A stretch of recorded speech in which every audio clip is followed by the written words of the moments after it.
இந்த படம் ரிச்சர்ட் கிளின்ஸ்கின்னு ஒரு ஆளோட உண்மையான கதை. அமெரிக்காவோட மோசமான கொலைகாரன்.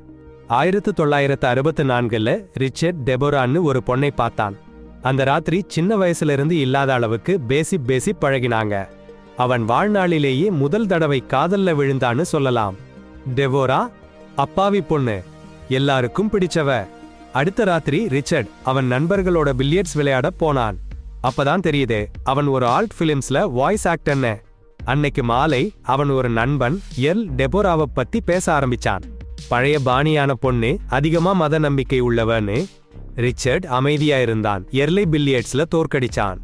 ஆனா பந்தயத்தை ஏத்துக்க மாட்டேங்கிறது மட்டும் இல்லாம ரிச்சர்ட்டோட வேலையும் கிண்டல் பண்ணிட்டு போயிட்டான். அப்புறம் கொஞ்சம் குடிச்சிட்டு வீட்டுக்கு போற எர்லை யாரோ திடீர்னு தாக்கினாங்க. காரத்துல சீன் ஸ்கிப் ஆகுது. ஒரு வருஷம் கழிச்சு ரிச்சர்ட் ஹாஸ்பிட்டல்ல அவனோட டெபோராவோட ஃபர்ஸ்ட் சைல்ட் பிறப்புக்கு. இப்ப அவங்க மேரேஜ் ஆயிடுச்சு, ஒரு பொண்ணு. ஆனா ஃபேமிலி இருந்தாலும் டெபோராவுக்கு ரிச்சர்ட் அடல்ட் பிலிம் ப்ரொடியூசர்னு தெரியல. அந்த ராத்திரி பிசி ஷெட்யூல்ல ஒரு ஃப்ரெண்ட் ரிச்சர்ட்ட வார்னிங் கொடுக்கறான். ப்ரொடக்ஷன் வேர்ஹவுஸை விட்டு ஓடிடுன்னு. அவங்க ட்ரபிள்ல மாட்டிக்கிட்டாங்கன்னு ரொம்ப பேர் உரிமையாளர். ராய் டியோன்னு ஒரு மாஃபியா பாஸ். அவன் வர்றதுக்கு முன்னாடி ராய் அண்ட் குரூப் வந்துடுறாங்க. எக்ஸ்பிளனேஷன் கேட்கறாங்க. Over 2 production deadlines. அதிசயமா ரிச்சர்ட் ரொம்ப காலமா மாஃபியா பாஸ் முன்னாடியும் அந்த நேரத்துல மாஃபியா ரிச்சர்ட்ட கொல்ல போகுது. ஆனா ராய் ரெலண்டு பண்ணி பாக்குறான், இவன் சாதாரண ஆள் இல்லன்னு. கொல்லாம ரிச்சர்ட்ட டைம் கொடுக்கறான், வேலையை முடிச்சு கொடுக்கன்னு. நெக்ஸ்ட் மார்னிங் ராய் போன பிறகு ரிச்சர்ட் காலம் சமாளிக்க முயற்சி பண்றான். கொதிக்கிற நீர்ல கை வைச்சி அந்த நேரத்துல ராயோட ஒரு மனுஷன் திரும்பி வர்றான். அவனை அழைச்சாச்சு. சண்டைக்கு அப்புறம் ரிச்சர்ட் வீட்டுக்கு போனாங்க பாருங்க.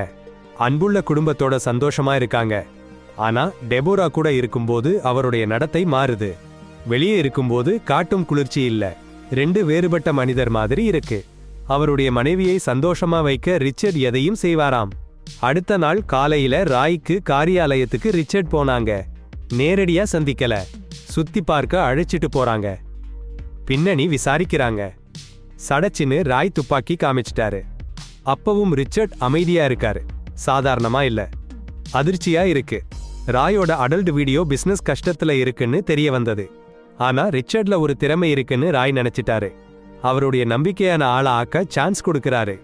ஆனா மாஃபியால சேரணும்னா ஒரு திறமைய காட்டணும். சாலை ஓரத்துல உட்கார்ந்து இருக்கிற ஒரு ஏழையை கொல்லணும். அந்த ஆர்டர் கொடுத்தாச்சு. ராயுடைய ஆட்கள் ஆரம்பத்தில் ரிச்சர்ட்டை இழிவாக பார்த்தாங்க. ஆனா இங்க பாருங்க, ஒரு பயங்கரமான கொலைகாரன் பிறந்திருக்கான். அதுக்குள்ள ரிச்சர்ட் கல்லுங்கூட இல்லாத இதயம். உயிரை எடுத்தாலும் சட்டென்று அமைதியாயிருக்கான். இந்த டெஸ்ட்ல என்னன்னா, ரிச்சர்ட் ராய்க்கு எதிரா போனா ஆதாரமா இந்த ஆயுதத்தை ராய் வச்சுக்கணும். அப்புறம் ரிச்சர்டுக்கு இதே மாதிரி வேலைகள் தான். ராய்க்கு எதிரா வர்ற எல்லாரையும் ரிச்சர்ட் தான் சமாளிக்கணும். மாஃபியா பிசினஸ்ல நிறைய வஞ்சகங்கள் இருக்கு. அதில் ஒன்னு கடன். கடனை திருப்பி செலுத்த மறுக்கிறவங்களுக்கு கொடூரமான முடிவுதான் காத்திருக்கு. இவ்வளவு ஆபத்தான வேலைனாலும் ரிச்சர்ட்டோட வாழ்க்கை ரொம்ப சாதாரணமா இருக்கு. அவருக்கு இன்னொரு குழந்தை கூட வரப்போகுது. பல வருஷங்கள் கழிச்சு ராயோட ஒவ்வொரு வேலையையும் ரிச்சர்ட் சரியா முடிச்சிட்டான். 10 வருஷமா மாஃபியாக்காரங்களோட கொலைக்காரனா இருக்கான் ரிச்சர்ட். அவருடைய கடுமையான உழைப்பினால் அவருடைய குடும்பம் இப்போ ரொம்ப சந்தோஷமா இருக்கு.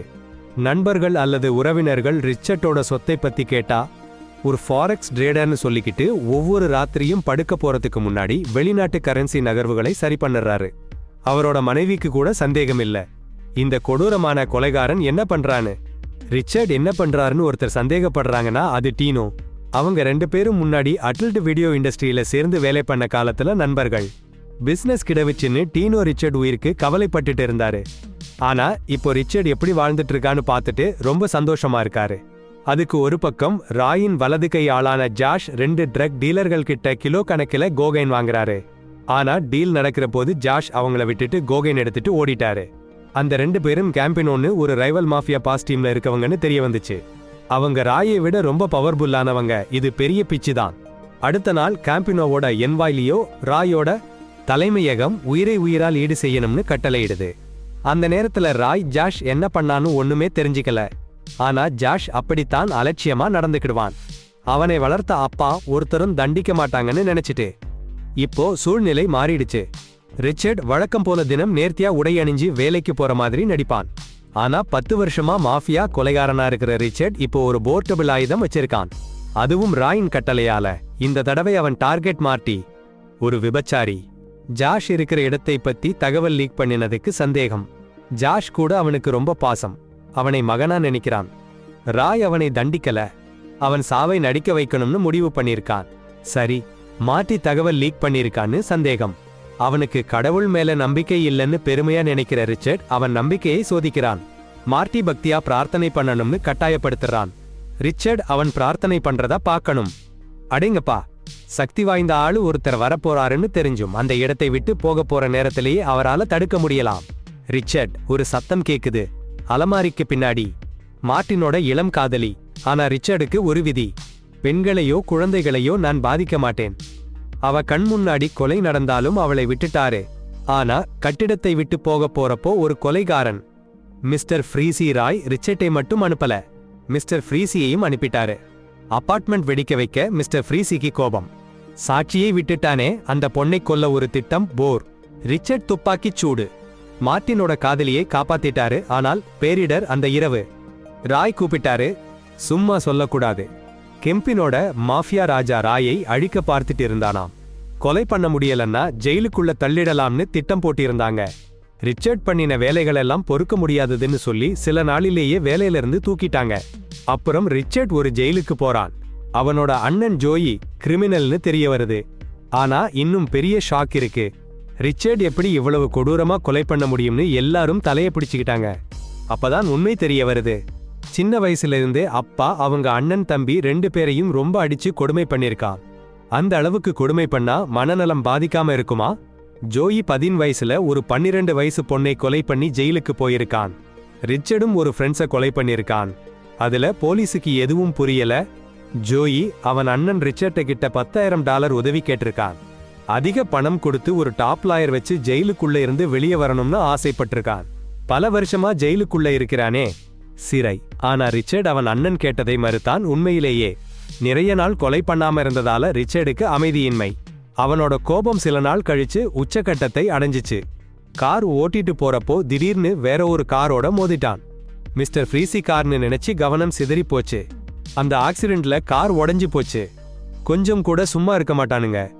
ரிச்சர்ட் பருமனா இருக்கிறத பார்த்து அவங்க சண்டை போடல. ரிச்சர்ட் மனைவியையும் பிள்ளைகளையும் கேலி பண்ணிட்டு ஓடிட்டாங்க. அதுல ரிச்சர்டுக்கு கொதிப்பு. அவன் அவங்களை விரட்டி போனான். கோபத்தால ரிச்சர்ட் அவன் மனைவியையும் பிள்ளைகளையும் ஆபத்துல வச்சான். அவனால கோபத்தை கட்டுப்படுத்த முடியல. சும்மா ஒரு அதிர்ஷ்டம், யாருக்கும் எதுவும் ஆகல. ஆனா அப்பதான் டெபோரா புரிஞ்சுக்கிட்டா அவங்க கணவன் சரியில்லைன்னு. நல்ல மனைவியா அவ ரிச்சர்ட்ட பேசி அவன் கோபத்தை வெளியே விட உதவி பண்ண முயற்சி பண்ணா. ஆனா இந்த முயற்சி ஒரு பெரிய பேரழிவுல முடிஞ்சது. ரிச்சர்ட்ட புரிஞ்சது, அவன் மனசு அமைதியா இருக்கணும்னா கொலை பண்ணிக்கிட்டே இருக்கணும். சில நாள் கழிச்சு ரிச்சர்ட் மிஸ்டர் ஃப்ரீசிய போய் பார்த்தான். கூட்டணி வைக்கணும்னு சொன்னான். மிஸ்டர் ஃப்ரீசி தனியா வேலை பார்த்துட்டு இருந்தாரு. பணம் கொடுக்கறவங்க எல்லாருக்கும் கொலை வேலை எடுத்துக்கிட்டாரு. சில மாசத்துக்கு முன்னாடி ராய் கூட மிஸ்டர் ஃப்ரீசியை கூப்பிட்டு ரிச்சர்ட் காப்பாத்திக்கிட்டு இருந்த அந்த பொண்ணை கொல்ல சொல்லியிருந்தான். ஆனா ஹிட்மேன்ல ரிச்சர்ட் நல்ல பேரு இருந்ததுனால மிஸ்டர் ஃப்ரீசி அவனை பார்ட்னரா சேர்த்துக்க ரொம்ப சந்தோஷப்பட்டாரு. அதுக்கப்புறம் ரிச்சர்ட் ஹிட்மேன் வாழ்க்கை மறுபடியும் ஆரம்பிச்சிச்சு. ஆனா அவன் நிறைய விஷயங்கள் கத்துக்கிட்டான். மிஸ்டர் ஃப்ரீசி அவன் கொலைகளை மறைக்கிறதுல ஜீனியஸ். போலீஸ் எப்போ கொலை பண்ணாங்கன்னு கண்டுபிடிக்கவே முடியாது. மிஸ்டர் ஃப்ரீசி பொதுவா அவன் பாதிக்கப்பட்டவங்கள சில மாசம் ஃப்ரீஸ் பண்ணி வச்சுட்டு அப்புறம் டீஸ்போஸ் பண்ணுவாரு. அதோட அவன் கொல்லுற முறை ரொம்ப சத்தமில்லாதது. சைனைட் பவுடர் யூஸ் பண்ணி கொல்லுவாரு. அதே சமயம் ஜாஷ் ஒளிஞ்சு இருக்கிற இடம். சரிங்களா? இப்போதான் ராஜாங்காரம் தெரிய வந்தது. ரொம்ப கஷ்டமா இருந்துச்சு. வேற வழி இல்லாம ரொம்ப நெருங்கியவன மகன் மாதிரி பார்த்தவனையே கொல்லணும்னு ஆயிடுச்சு. ஆனா ஒரு சுட்டு விட்டதும் ராஜா திடீர்னு நின்னுட்டாரு. அப்போ லியோ என்ன பண்ணாருன்னா உடனே அங்கே போய் நின்னுட்டாரு. அவருக்கு ரொம்ப கடுப்பு. ஏன்னா ராஜா கூட்டாளி மிக்கி அவர் கைய பாத்துருச்சு. அடுத்த நாள் லியோ மிக்கியை அழிக்க மிஸ்டர் ஃப்ரீசி கிட்ட போய் சொல்றாரு. ஒரு சின்ன கலவரம் கூட இல்லாம கொல்லணும்னு சொல்றாரு. எல்லாம் சரியா போனா $50,000 கொடுக்கறேன்னு சொல்றாரு. அது அந்த காலத்துல ஒரு பெரிய சம். சரி, மிஸ்டர் ஃப்ரீசி என்ன பண்ணாருன்னா சயனைட் ஸ்ப்ரே வச்சு மிக்கியை கொல்ல பிளான் பண்றாரு. அடுத்த இரவு ரிச்சர்ட் கூட மிஸ்டர் ஃப்ரீசி நைட் கிளப் போறாங்க. மிக்கி அங்க ரிலாக்ஸ் பண்ணிட்டு இருக்காரு. ரிச்சர்ட் தான் எக்ஸிகியூஷன் பண்ண போறாரு. சின்ன தாளில் ஸ்ப்ரே வச்சு விட்டுட்டாங்க. சில நொடிகளில் மிக்கி டெட். ஆனா எஸ்கேப் பண்ற போது ரிச்சர்ட் ஒரு பழைய நண்பன் டெர்ரி. அதனால ரிச்சர்ட் அவனுக்கு தெரியாத மாதிரி நடிச்சான். யாருக்கும் சந்தேகம் வரக்கூடாது மிக்கியை அவன்தான் கொலை பண்ணானு. ஆனா டெர்ரி அவனை கார் நிறுத்தும் இடத்து வரைக்கும் தொடர்ந்து வந்தான். ரிச்சர்ட் ராய்க்காக வேலை பண்றான்னு அவனுக்கு தெரியும்னு சொல்லி. வேலை இல்லாம இருக்கிறவன் டெர்ரி மாஃபியா ராஜாவை பார்த்து வேலை வாங்கி பணம் சம்பாதிக்க ஆசைப்பட்டான். சில நாள் கழிச்சு ரிச்சர்ட் அவன் பெரிய பொண்ணோட பிறந்த நாள் விழாவை கொண்டாடிட்டு இருந்தான். நிறைய நண்பர்கள் குடும்பத்தினர் வந்திருந்தாங்க.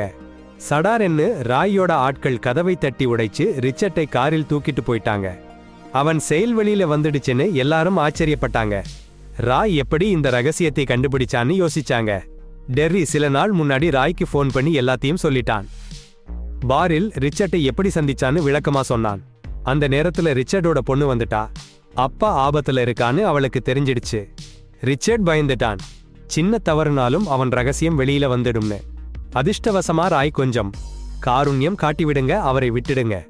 ஆனா போறதுக்கு முன்னாடி ராய் ஒரு எச்சரிக்கை: மறுபடியும் சந்திக்காதீங்க, இல்லனா ரிச்சர்ட் குடும்பம் ஆபத்துல மாட்டிக்கும். அடுத்த நாள் ரிச்சர்ட் டெர்ரிக்கு ஃபோன் பண்ணினான். வேலை கொடுக்க போறேன்னு சொன்னான். டெர்ரிக்கு சந்தோஷம் தாங்க முடியல. எல்லாம் சரியா நடக்கணும்னு ஒரு மோட்டல்ல அடுத்த நாள் ராத்திரி சந்திக்க சொன்னாங்க. ஆனா அது போய் ரிச்சர்ட் கிட்ட ஒரு திட்டம் இருந்துச்சு. அந்த திட்டத்தை கெடுத்தவனை அழிக்கணும்னு. நிறைய மாசங்கள் போச்சு. ஆனா கடைசி வேலைக்கு ரிச்சர்ட்டுக்கு பணம் கிடைக்கல. 3 மாசத்துல லியோ பணம் கொடுப்பேன்னு மிஸ்டர் ஃப்ரீசி சொன்னான். ஆனா அவங்க வேலை சரியில்லைன்னு சொல்லி $50,000 இருந்து $10,000 குறைச்சிட்டாங்க. மிஸ்டர் ஃப்ரீசிக்கு சின்ன பிரச்சனை இல்ல, ஆனா ரிச்சர்டுக்கு கடுப்பு. அந்த பணத்தை ரியல் எஸ்டேட்ல இன்வெஸ்ட் பண்ணணும்னு யோசிச்சுட்டு இருந்தான். சந்திச்சப்போ ரிச்சர்ட் அவன் கோபத்தை வெளிப்படுத்தினான். லியோ, அடப்பாவி, ரொம்ப பெருமையா நடந்து கடிகாரத்தையும் தங்க மோதிரத்தையும் வாங்கிட்டு ரிச்சர்ட்டை விட்டுட்டு ஓடிட்டான் ராய். ஆனா ரிச்சர்டுக்கு இன்னும் சிரமம்தான். ராய் கிட்ட சண்டை கும்பல் கிட்ட பிடிச்சுக்கோ. அந்த நைட் வீட்டுக்கு போற வழியில டெரிபிள் நியூஸ். அவன் பெண் பயங்கரமா அடிபட்டா. டெபோரா சொன்னா யாரோ ஃபாலோ பண்ணி அடிச்ச மாதிரி இருக்குன்னு. ரிச்சர்டுக்கு உடனே புரிஞ்சிடுச்சு இது ராய் வேலைன்னு. அடுத்த நாள் காலையில ரிச்சர்டும் மிஸ்டர் ஃப்ரீசியும் பார்க்ல சந்திச்சாங்க. ஷாக்கிங் நியூஸ்: டெர்ரியோட டெட் பாடி கிடைச்சிருச்சு. பல டெட் பாடி ஃப்ரீஸ் பண்ணி வச்சிருக்காங்கன்னு போலீஸ் கண்டுபிடிச்சிருக்காங்க. கில்லர்ஸ் மேன்னு பெயர் வச்சிருக்காங்க. சீக்கிரமே போலீஸ் ரிச்சர்ட்டை கொண்டு போய் சேர்க்கிறாங்க. ஏன்னா ஒரு விட்னஸ் சொன்னாங்க மோட்டல்ல இவங்க 2 பேரும் சந்திச்சதா. சூழ்நிலை இன்னும் மோசமாச்சு.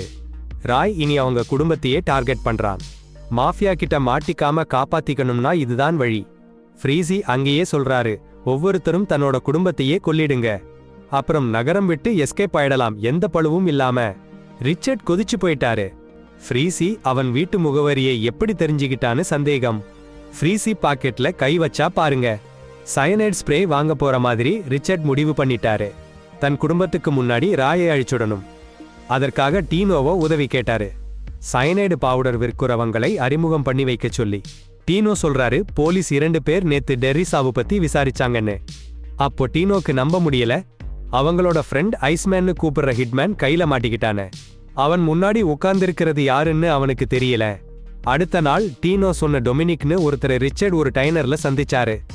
சோகமா, சயனைட் பவுடர் ரிச்சர்டுக்கு உடனே கிடைக்கல. அடங்கப்பா, கிடைக்கிறது ரொம்ப கஷ்டம், காசு கொட்டாசு. டொமினிக் வேற மாதிரி ஒரு பேமெண்ட் சொன்னாரு. ரிச்சர்ட் முன்னாடியே காசு கொடுக்க மனசில்லாம. ஒரு ட்ரக் டீலரோட கூட்டாளி ரிச்சர்ட். சரி, ஒரு டீல் ரிச்சர்ட் சேதப்படுத்தணும்னு டொமினிக் சொன்னாரு. சூப்பரா சேதப்படுத்தினா கிளையண்ட கிட்ட இருந்து பணத்தை பறிச்சு சரியா பாதி பாதி பங்கிட்டு வாங்கலாம்னு சொன்னாரு. அப்படின்னா ரிச்சர்ட் ஒண்ணுமே செலவு பண்ண வேண்டாம். சூப்பர்ல. பிளான் சரியாயிடுச்சுன்னா ரிச்சர்ட் ஒரு காசினோ போட வீடு வாங்கணும்னு ஆசைப்பட்டாரு. அதுக்கு சேமிக்கணும். அந்த ஆசை அவரு கண்ணுல ஒளிஞ்சு ஒளிஞ்சு நிறைய இருக்கு. நல்ல நாள் வந்துருச்சு. ரிச்சர்ட் டொமினிக் கிட்ட சயனைட் பவுடர் வாங்க போனாரு. டீல் பண்ண டீடைல்ஸ் எல்லாம் வாங்க போனாரு. அன்றே பிளான் என்னன்னா, ரிச்சர்ட் சயனைடு கலந்து சாண்ட்விச் கொடுத்து பொறந்து விடணும். ஆனா போறதுக்கு முன்னாடி பவுடர் எப்படி இருக்குன்னு டெஸ்ட் பண்ணணும்னு ரிச்சர்ட் ஆசைப்பட்டாரு. அவர் பொண்ணோட பூனைக்கு கொடுத்தாச்சு. அப்புறம் டெபோரா உடம்பு சரியில்லைன்னு சொன்னா ரிச்சர்ட் டாக்டர் கிட்ட போகணும்னு முடிவு பண்ணான். ஆனா வீட்டை விட்டு போறதுக்கு முன்னாடி அவனுக்கு ஒரு அதிர்ச்சி. சயனைடு கொடுத்த பூனை இன்னும் உயிருடன் இருக்குது. அப்புறம் டெபோரா பயந்து போச்சு. அவளோட கணவன் எல்லா பக்கத்திலையும் சூழப்பட்டு இருக்கிறத பார்த்தா இதுவரைக்கும் ரிச்சர்ட் ஒரு கொடூரமான கொலைக்காரன்னு டெபோராக்கு தெரியல. அவன் கைது செய்யப்படுறதுக்கு முன்னாடி டொமினிக் ஒரு ரகசிய FBI ஏஜென்ட்னு வெளியில வந்தது. அவங்க ஆபரேஷன் அற்புதமா வெற்றி அடைஞ்சது. ரிச்சர்ட் கைது செய்த தகவல் ஒரு பெரிய தலைப்பு செய்தியா மாறிச்சு. ரிச்சர்ட் 2 ஆயுள் தண்டனை வாங்கினான். விசாரணையில அவன் எந்த வருத்தமும் இல்லைன்னு சொன்னான். 100க்கும் மேற்பட்ட கொலைகள் பண்ணினாலும் அவனுக்கு வருத்தம் ஒண்ணுதான். அவனால அவன் குடும்பத்தை பார்க்க முடியாதுன்னு. அதே சமயம் அவன் குடும்பத்தாருக்கு அதிர்ச்சி. அவங்க அன்பு கணவன் அப்பா ஒரு கூலிப்படையாளின்னு தெரிஞ்சு அவன் அண்ணன் இருந்த அதே சிறையில அடைப்பட்டான். 2006ல ரிச்சர்ட்